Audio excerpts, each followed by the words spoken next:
திருமணத்திற்கு பின் கோடீஸ்வரர் ஆகக்கூடிய யோகா அமைப்பு யாருக்கு இருக்குன்னு சொல்லி கேட்டிருக்கீங்க. நல்லா கவனிச்சுக்கோங்க. பொதுவா லக்னத்துக்கு 7 பாவத்துக்கு மேல சுபகரங்கள் நிறைய இருந்தா அவங்க கோடீஸ்வரன் சார். ரொம்ப சிம்பிளா ஜாதகத்தை எடுத்த உடனே பார்த்த உடனே நீங்க சொல்லிடுங்க. 7ஆம் இடத்துல குரு, 8ஆம் இடத்துல சுக்கிரன், 9ஆம் இடத்துல புதன், 10ஆம் இடத்துல வளர்பிறை சந்திரன், இப்படி எல்லாமே சுபகிரகத்தினுடைய தொடர்பா அந்த 7 முதல் 12 வரைக்கும் இருக்கு அப்படின்னா அவங்க கோடீஸ்வரன். அதே மாதிரி 7க்கு 12 சொல்லக்கூடிய 6ஆம் இடத்துலயும் சுபகிரகம் இருந்தால் அவங்களும் திருமணத்துக்கு பிறகு ஒரு வாழ்நாள்ல மறக்க முடியாத அளவுக்கு அவங்களுக்கு தனவரவு, பணவரவு இதெல்லாம் மிகப்பெரிய அமைப்புல அமையும் சார். அடுத்து சார், பூர்வீக சொத்துக்கு யாருக்கு யோகம் மேன்மை கிடைக்கும், யாருக்கு கிடைக்காது? அதாவது சார், பூர்வீக சொத்துல யாருக்கு முன்னேற்றம் தரும், யாருக்கு முன்னேற்றம் தராது. நல்லா கவனிச்சுங்க. 5ஆம் இடம் பூர்வ புண்ணியம். இந்த 5ஆம் இடத்துலையும் 2ஆம் இடத்துலையும் நல்லா கவனிங்க. இந்த 5ஆம் இடத்துலையும் 2ஆம் இடத்துலையும் எந்த காரணம் கொண்டு பாவர்கள் இருக்கக்கூடாது. இங்க பாவகரங்கள் இருக்கும்போது அவங்களுக்கு பூர்வீக சொத்துல ஏகப்பட்ட பஞ்சாயத்து வரும். அவங்க அந்த சொத்தை விட்டு வெளியில போறது நல்லது. கூடுதலாக 6, 12 ராகுகேது இருக்கிறவங்களுக்கு சுத்தமா பூர்வீக சொத்து ஆகாது. சரிங்களா? அப்ப பூர்வீக சொத்து யாருக்கு வேணும்னா லக்னமும் லக்னாதிபதியும் 1, 5, 9ஆம் இடத்தோட தொடர்பு கொள்ளும் போது அவங்களுக்கு பூர்வீக சொத்துல நல்ல வளர்ச்சியை தரும், நல்ல ஒரு மேன்மையை தரும். அடுத்து சார், குட்டி சுக்கிரன் குடும்பத்திற்கு சொல்றாங்க. குட்டி சுக்கிரன் குடியை கெடுக்கும் அல்லது குட்டி சுக்கிரன் கொட்டி கவிழ்க்கும் அப்படின்னு ஒரு பழமொழி இருக்கு. சரி, இதற்கான விளக்கம் பாருங்க. சுக்கிரன் சிறு வயசுல வரக்கூடாது. இந்த 24 வயசுக்குள்ளார சுக்கிரன் வரும்போது ஒவ்வொரு கிரகமும் தன்னுடைய தசையில் எடுத்தோடனே அவங்களுடைய காரகத்துவங்களை தருவதற்கு கடமைப்பட்டிருக்கிறது. அப்ப சுக்கிரனுடைய தசை ஒரு 17, 18 வயசுல நல்லது எது கெட்டது எதுன்னு தெரியாத ஒரு காலத்துல இந்த சுக்கிரனுடைய தசை வரும்போது நிச்சயமாக சுக்கிரனின் காரகமான காமத்தையே தான் அவர் முதன்மையாக தருவார். அப்ப அதுல நம்ம உள்ள போயிட்டோம் அப்படின்னா நம்ம குடும்பத்துக்கும் நம்மை சார்ந்தவர்களுக்கும் ஏகப்பட்ட மன கஷ்டங்களை நம்ம கொடுத்துருவோம். அதனாலதான் சிறு வயசுல சுக்கிரனுடைய தசை வரக்கூடாது. சுக்கிரனுடைய தசை வந்துச்சுன்னா குட்டி சுக்கிரன் குடியை கெடுக்கும், குட்டி சுக்கிரன் குட்டி கவிழ்க்கும் சொல்றது இதை பேஸ் பண்ணி தான் வச்சிருக்காங்க சார்.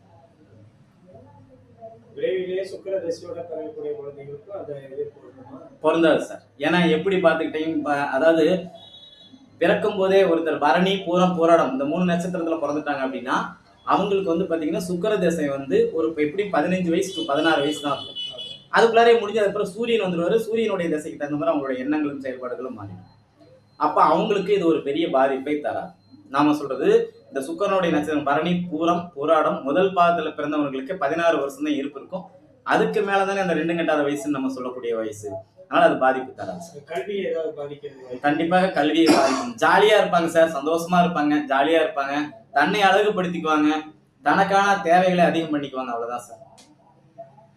வீடு கட்டும் யோகம் யார் யாருக்கு எந்த வயதில் வரும் கிடைக்கும் சார்? நல்லா புரிஞ்சுங்க. 4ஆம் பாவம் வீடு. கேள்வி நான் மறுபடியும் சொல்லிடுறேன். வீடு கட்டும் யோகம் யாருக்கு எந்த வயதில் வரும்? யாருக்கு அமையும்னு வச்சுக்கிட்டாலும் சரி, எந்த வயதில் அமையும்னு வச்சுக்கிட்டாலும் சரி, நல்லா கவனிச்சுங்க. முதல்ல இதுக்கு சார் நீங்க ஒரு விஷயத்தை தெளிவா புரிஞ்சுக்கணும். 4, 8, 12 இந்த 3 ஸ்தானமே வீட்டிற்கான அமைப்பை செய்யும். அதே மாதிரி 2ஆம் பாவமும் வீடு கட்டத்துக்கான அமைப்பை நல்லா கொடுக்கும். நல்லா புரிஞ்சுங்க. அப்போ 16 வயசு நீங்க உங்களுடைய வாழ்நாள்ல 16, 32, அதுக்கப்புறம் இன்னொரு 16 கூட்டினீங்கன்னா 48, இப்படி 16 கூட்டிக்கிட்டே போனீங்க அப்படின்னா உங்களுக்கு வீடு கட்டக்கூடிய வயசு அந்த டயத்துல நிச்சயமா வந்துடும். என்னுடைய 16வது வயசுல நாங்க ஒரு வீடு கட்டணும். என்னுடைய 32வது வயசுலயும் ஒரு வீடு கட்டணும். எனக்கு இப்ப 44 வயசு ஆகுது. இன்னும் 4 வருஷத்துல நான் வீடு கட்ட போறேன். 48வது வயசுலயும் இது நடக்கும் அப்படின்னு. இது பாத்தீங்கன்னா வயதோட்டம்னு சொல்லி ஒரு மெத்தட் இருக்கு. நம்ம அதுல இருந்து சொன்னது. மேச லக்னத்துக்காரங்களே விருச்சிக லக்னத்துக்காரையும் ஆணு பெண்ணையும் இணைக்கலாமா சார்? மேச லக்னத்தையும் விருச்சிக லக்னத்தையும் இணைக்கலாமான்னு சொல்லி நம்ம ஐயா கேட்டிருக்கிறாரு. மேச லக்னத்துக்கும் விருச்சிக லக்னத்துக்கும் லக்னத்தினுடைய அதிபதி ஒருத்தர் தான். சரிங்களா? அவங்க 2 பேருக்கு இடையில பகை கிடையாது. சில லக்னங்கள் 6, 8வது வரக்கூடிய லக்னங்கள் இணைக்க கூடாது அப்படின்னு பொதுவா சொல்லப்பட்டிருந்தாலும் சில லக்னங்கள் இதுக்கு விதிவிலக்கு. மேசம் விருச்சிகம் ஒண்ணுதான், ரிஷபம் துலாம் கிட்டத்தட்ட ஒண்ணுதான். கிட்டத்தட்ட 2மே ஒண்ணுதான். இந்த ராசி லக்னத்துல பிறந்தவங்க இணைக்கலாம். இதுல முக்கியமான ஒரு விதி எங்க அப்பா சொல்லி கொடுத்த ரூல். இது எந்த பொது மேடையில யாருமே அதை சொன்னாங்களாங்கிறது தெரியாது. நான் பல வருஷமா சொல்லிட்டு இருக்கேன். எந்த லக்னமா இருந்தாலும் லக்னாதிபதியும் 7ஆம் அதிபதியும் 6, 8ஆ இருக்கக்கூடாது. ஒருவேளை 6, 8ஆ இருந்துட்டாங்கன்னா ஏதாவது ஒரு கிரகம் ஆட்சி அடைஞ்சிச்சுன்னா அவங்க பிரிவை சந்திக்க மாட்டாங்க. குடும்ப வாழ்க்கை நல்லா இருக்கும் சார். குடும்ப வாழ்க்கை நல்லா அதே மாதிரி ராசி இதுல பார்த்தா மிதுன ராசியும் கன்னி ராசியும் இணைக்கலாம் சார். மிதுன ராசியும் கன்னி ராசியும் இணைக்கலாம், தனுசு ராசியும் மீன ராசியும் இணைக்கலாம். அதே மாதிரி பாத்தீங்கன்னா தனுசு ராசியும் கடக ராசியும் வந்து இணைக்கக்கூடாது. இதுலயும் ஒரு விதிவிலக்கு இருக்கு. ஒருத்தர் தனுசு ராசி, இன்னொருத்தர் கடக ராசி. கடகத்துல குரு அங்க உச்சம், சந்திரன் ஆல்ரெடி அங்க ஆட்சி, இந்த மாதிரி தான் இணைக்கலாம். 8ஆம் விட்டு இருந்தா நாகதோஷம் என்றால் என்ன? நாகதோஷம் என்றால் என்ன? பொதுவா சார் நாகம் அப்படின்னா நம்ம ராகு கேது தான் பொதுவா சொல்றோம். இந்த நாகதோஷம் அப்படின்னு சொல்லி பாத்தீங்கன்னா 2ஆம் இடத்துல, 7ஆம் இடத்துல, 8ஆம் இடத்துல, 5ஆம் இடத்துல, 11ஆம் இடத்துல, இந்த 5 இடத்துல இருந்து அது நாகதோஷம் சார். சரிங்களா? இந்த இடங்கள்லாம் ராகு அல்லது கேது இருக்கும்போது நமக்கு திருமண உறவுகள், திருமணம் சம்பந்தப்பட்ட விஷயம், குழந்தை பேரு, கணவன் மனைவி தாம்பத்தியத்துல பிரச்சனை, ஓகேங்களா, வீட்டுல பொருளாதாரம் சரியா இல்லாம போறது, பெரிய லாபம் இல்லாம தவிக்கிறது, இது எல்லாமே இந்த ராகு கேது இந்த நாகதோஷம் வேலை செய்யும்.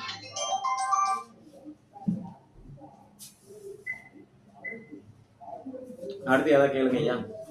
திருவாதிரை நட்சத்திரமும் சித்திரை நட்சத்திரமும் காம்பினேஷன் ஒர்க் அவுட் ஆகுமா? திருவாதிரை நட்சத்திரமும் சித்திரை நட்சத்திரமும் ஒர்க் அவுட் ஆகுமான்னு சொல்லி கேட்டிருக்கீங்க ஐயா. நிஜமான 2 நட்சத்திரமே ஒர்க் அவுட் ஆகுங்க ஐயா. இதுல வந்து பாத்தீங்கன்னா திருவாதிரை முழுக்க மிதுனத்திலையும், சித்திரை வந்து பாத்தீங்கன்னா கன்னியில பாதியும் துலாத்துல பாதியும் இருக்கும். 2 அமைப்புல இருக்கும் போது இந்த 2 நட்சத்திரத்துக்கும் நல்லா இருக்கும். இதுல ஆண் இது இருக்கணும், பெண் இது இருக்கணும். ஆண் நட்சத்திரத்துக்கு மாதிரியா இருக்கணுமா, பெண் நட்சத்திரத்துக்கு மாதிரியா இருக்கணுமா? சார் நல்லா கவனிச்சுங்க. ஜோதிடத்துல நட்சத்திர பொருத்தம் அப்படிங்கிறது பெண்ணில இருந்து தான் நம்ம எடுக்கிறோம். நல்லா கவனிங்க, பெண்ணில இருந்து தான் எடுக்கிறோம். அப்போ திருவாதிரை வந்து பாத்தீங்கன்னா பெண்ணா இருக்கணும், சித்திரை வந்து பாத்தீங்கன்னா ஆணா இருந்தா உத்தமம். அது இருந்தா சிறப்பு.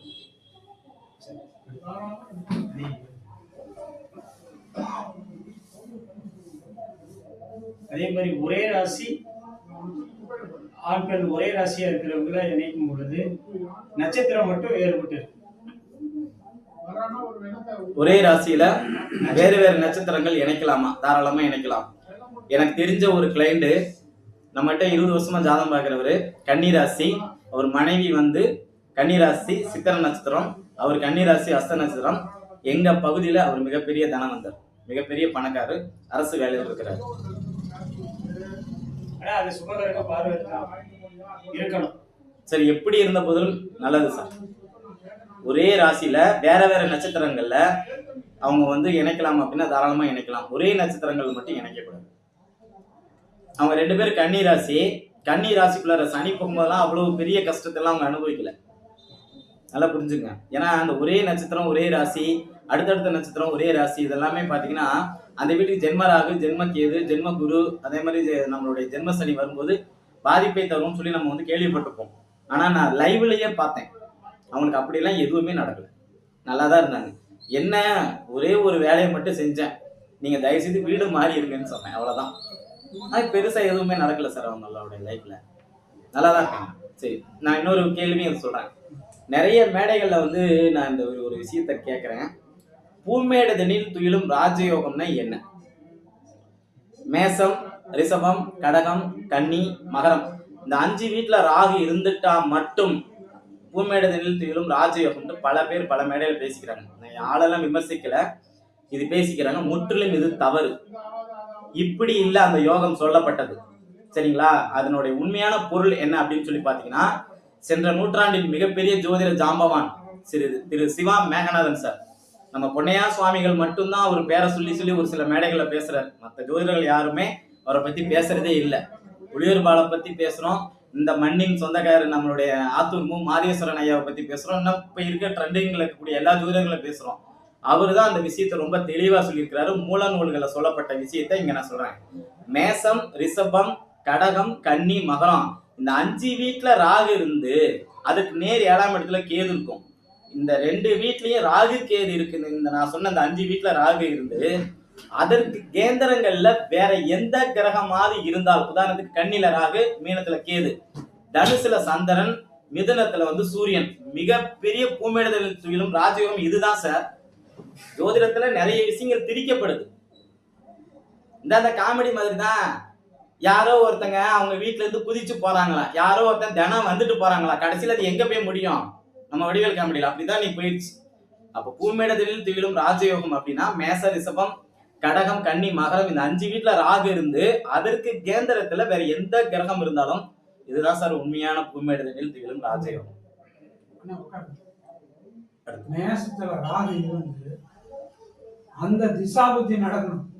மேசத்திலேயோ ரிஷபத்திலேயோ கடகத்திலேயோ கண்ணிலேயோ மகரத்திலேயோ அந்த திசை வர காலத்துல அவன் மிகப்பெரிய கோடீஸ்வரன். ஆமா சார். ஆமா, திசை வரணும்ல. நட்சத்திர பாதம் சாரம் எந்த சாரமா இருந்தாலும் அது திசை வரணும்ல. திசையே வரலனாலும் திசை வரும் காலத்துல அவன் மிகப்பெரிய கோடீஸ்வரன். சரி, நான் இன்னொரு விஷயம் சொல்றேன். லைவ்ல இருக்கலாம் சார். இந்த பூமேடுதனில் துயிலும் ராஜயோகத்துக்கு நீங்க நட்சத்திரமே பார்க்க வேணாம் சார். எப்படி மேல கொண்டு போய் விட்டுருது. ஆமா, பிடிப்பாங்க. பல மாமேடை எருசுரன் நண்டு கண்ணி 5 இடத்தில் கருணாகம் அமைமாய் பூ மேடை மேல் தூரம் ராஜயோகம். இத தாங்க இப்ப நான் விளக்கம் கொடுக்குறேன். இந்த 5 இடத்துல இருந்தா மட்டும் பத்தாது. இந்த 5 வீட்டுல ராகு இருந்து அதற்கு ராகுக்கு கேந்திரத்துல மற்ற கிரகங்கள் இருக்கணும். இது மாதிரி ஏகப்பட்ட ஜாதகங்களை நம்ம வந்து ஆய்வு செஞ்சிருக்கோம். இதுக்கு நட்சத்திரம் தேவையில்லை. எனக்கு தெரிஞ்ச ஒரு ஜாதகம், நல்லா கவனிங்க. கும்ப லக்னம் சார். ராசி வந்து பாத்தீங்கன்னா நம்மளுடைய சிம்ம ராசி. கன்னில வந்து தனுசு ராசி. கன்னில ராகு, நம்மளுடைய மீனத்துல கேது, தனுசுல வந்து சந்திரன், மிதுனத்துல வந்து சூரியன். பௌர்ணமி யோகத்துல பிறந்திருக்கிறார். பிறக்கும் போது வீட்டுல ரொம்ப ரொம்ப வறுமை, ரொம்ப ரொம்ப கஷ்டப்பட்டவங்க. ஆனா இவர் இந்த ஒரு நான் சொல்லிட்டேன்னா தனுசு ராசின்னு போராட நட்சத்திரத்துல பிறந்தாரு. போராடம் முடிஞ்சு உத்திராடம், அதாவது சுக்கிர தசை முடிஞ்சு சூரிய தசை, சந்திர தசை, செவ்வாய் தசை வரைக்குமே சைப்பர். ராகு தசை வந்துச்சு. சரிங்களா? இதுல ஒரு ஆச்சரியம் சொல்றேன் பாருங்க. ராகு அங்க இருக்கக்கூடிய நட்சத்திரம் வந்து பாத்தீங்கன்னா எந்த நட்சத்திரம்னா நம்மளுடைய உத்திர நட்சத்திரத்துல இருந்துச்சு. சரி, அஸ்த நட்சத்திரத்துல இருந்துச்சு. கும்பலக்கனுக்கு 6ஆம் அதிபதி. இவர் எல்லா இடத்துலயும் ஜாதகம் தூக்கிட்டு போய் பாக்குறாரு. அது கெடுக்கும், அதை கூடும், அது கும்பலக்கணத்துக்கும் இதுக்கு ஆகவே ஆகவாது அப்படி இப்படின்னு என்ன சொல்றாங்க. நான் ஒரே வரி சொன்னேன், நீங்க ராகு திசையில மிகப்பெரிய ஒரு மனிதர் அப்படின்னு. ராகு திசை வந்து சார் 3 வருஷத்துல 20 லட்சம் ரூபாய் போட்டு கடைவீதியில் இடம் வாங்கியிருக்கிறார். இங்க நட்சத்திரம் வேலை செய்யல சார் இந்த இடத்துல. நீங்க நல்லா கவனிச்சு பாத்தீங்கன்னா தெரியும். அதுக்கப்புறம் அவருக்கு பொண்ணு கொடுக்கல. 38-40 வயசுல பொண்ணு தராங்க. பையனுக்காக ஜாதகத்தை தூக்கிட்டு அலையிறாரு. நீங்க பொறுங்க, ராகு தேசம் முடியும் போது உங்களுக்கு பையனை கொடுத்துரும் அப்படின்னு. ராகு தேசம் இப்போ முடியறதுக்கு அவருக்கு இன்னும் ஒரு 1.5 வருஷம் இருக்கு. அவர் பையன் பிறந்து இப்போ ஒரு 2 வயசு இருக்கு. இந்த பூமேடுதலின் துயிலும் ராஜயோகம் தானா 5 இடத்துல ராகு இருந்து இந்த ராகுக்கு 4 மூலையிலும் கிரகங்கள் இருக்கணும். சும்மா இந்த மேச, ரிஷபம், மிதுன, கடகம், மேச, ரிஷபம், கடகம், கன்னி, மகரம் இந்த 5 வீட்டுல ராகு இருந்துட்டா மட்டும் யோகத்தை தூக்கி கொடுக்குன்னு சொல்ல முடியாது. இதுல நிறைய ஜாதகங்களை நான் எடுத்து ஆய்வு செஞ்சிருக்கேன். நான் முதல்ல ராகு கேதை பத்தி நான் ஆய்வு செஞ்சதே இந்த யோகத்தை பத்தி தான். ஆனா நிறைய பேர் பெரிய ஜோதிடர்களே அதை தான் பேசுறாங்க. அதுதான் கொஞ்சம் கஷ்டமா இருக்குது. ஜோதிட விதிகள் வந்து எது கரெக்டோ அதை மட்டும் நம்ம எல்லாருமே ஃபாலோ பண்ணணும் அப்படிங்கிறது என்னுடைய தாழ்மையான வேண்டுகோள். நானே ஒரு விதியை தவறா சொன்னா கூட அதை சுட்டி காட்டக்கூடிய ஒரு பொறுப்பு உங்களுடைய கையில இருக்கு. அப்போ இந்த அந்த 5 வீட்டுல ராகு இருந்து அந்த ராகுக்கு கேந்திரத்துல கிரகம் இல்லட்டி அது கண்டிப்பாக பூமேடுதலின் ராஜயோகம் கிடையாது. என்ன நம்ம பேசிக்கலாம், அது வேலை செய்யாது. சரிங்களா? ராகு என் அத்தை பையனுக்கு சொந்த அத்தை பையனுக்கு ராகு 2 கல்யாணம் பண்ணிட்டான். முதல் கல்யாணம் அவனுக்கு ஃபெயிலர். 5 குழந்தை பெற்றதுக்கு அப்புறம் அவன் வாழ்க்கை முறை சரியில்லை. ஆனா வண்டி ஓட்ட தெரியாது, வாகனம் ஓட்ட தெரியாது. ஆனா வீடு கொடுத்துச்சு. 4 பேர்கிட்ட நின்று பேச மாட்டான். ஊர்ல எப்ப பார்த்தாலும் ஒதுக்குப்புறமாவே தான் இருப்பான். அந்த ரிஷப ராகு சென்னையில போய் படிச்சான். படிச்ச இடத்துக்கு விசுவாசமா இல்ல, வச்சவங்களுக்கு விசுவாசமா இல்ல, மனைவிக்கு விசுவாசம் இல்ல. ஒரு தன்னுடைய குழந்தை சாகுறான். குழந்தை வந்து உயிர் போகக்கூடிய சூழ்நிலை வந்து என்னை ஒரு முறை பார்ப்பான்னு கதறி அழுகுறான். வந்து எட்டி கூட பார்க்கல. எங்க உங்களுக்கு யோகத்தை கொடுத்துச்சு? யோகம்னா முதல்ல என்னன்னு புரிஞ்சுக்குங்க. ஒரு யோகவான், ஒரு யோகசாலி அப்படின்னா நீங்க பணத்தையும் சம்பாதிக்கணும், வீடு நிலப்பலம் எல்லாத்துலயுமே இருக்கணும், காரு பங்களா இருக்கும், அதிகாரமும் இருக்கணும், நம்ம கிட்ட பணமும் இருக்கணும். அதுதான் அந்த யோகம். சரி, கடகத்துல ஒருத்தருக்கு ராகு.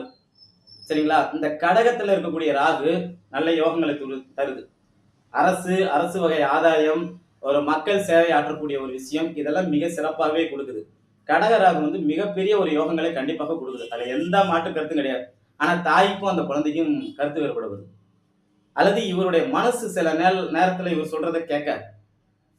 சரிங்களா? உடல்நிலையும் இவருடைய சொல்றபடி கேட்காது. ஏன்னா எந்த வீட்டுல ராகு உட்கார்ந்தாலும் அந்த வீட்டை கெடுக்கும்.